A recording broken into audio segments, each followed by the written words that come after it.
This channel does not promote any violent, harmful, or illegal activities. All content provided by this channel is meant for an educational purpose only.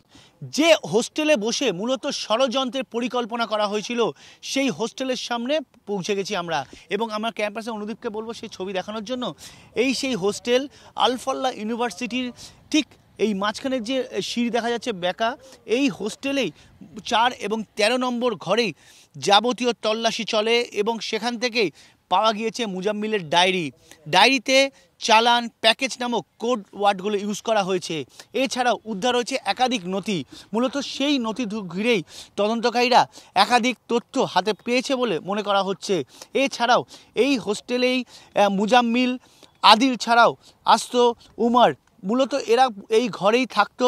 উমার থাকতো 4 নম্বর ঘরে, 13 নম্বর ঘরে থাকতো হচ্ছে মুজাম্মিল এবং 13 নম্বর ঘরেই মূলত সব তথ্য পাওয়া গিয়েছে একাধিক বিস্ফোরকের জিনিসপত্র পাওয়া গিয়েছে, একাধিক ডায়েরি এমনকি একাধিক কাগজ পাওয়া গিয়েছে যে কাগজের মধ্যে একাধিক তারিখ উল্লেখ রয়েছে। ডায়েরিতে নভেম্বর সংক্রান্ত একাধিক তারিখ উল্লেখ রয়েছে। অর্থাৎ সব মিলিয়ে এই ডায়েরি থেকেই তথ্য ও পেয়ে তদন্তকারীরা জেরায় আদিল, শাহিন এবং মুজাম্মিলকে জিজ্ঞাসাবাদ করতে চলেছে যে এই তথ্যগুলো মূলত কেন লেখা হতো, কোড নেমগুলো কেন ব্যবহার করা হয়েছে, এই কোডগুলো কী হিসেবে ব্যবহার করা হয়েছে।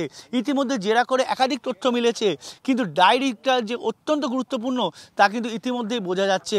এবং যেটা গতকালও আমরা বলেছিলাম, অর্থাৎ মুজাম্মিলের যে বাড়ি, সেই বাড়ির মালিক জানিয়েছিলেন যে বাড়ি ভাড়া নিলেও মুজাম্মিল সেখানে থাকতো এই আল-ফালাহ ইউনিভার্সিটি হোস্টেলে। সেই হোস্টেলের সামনে আমরা দাঁড়িয়ে আছি।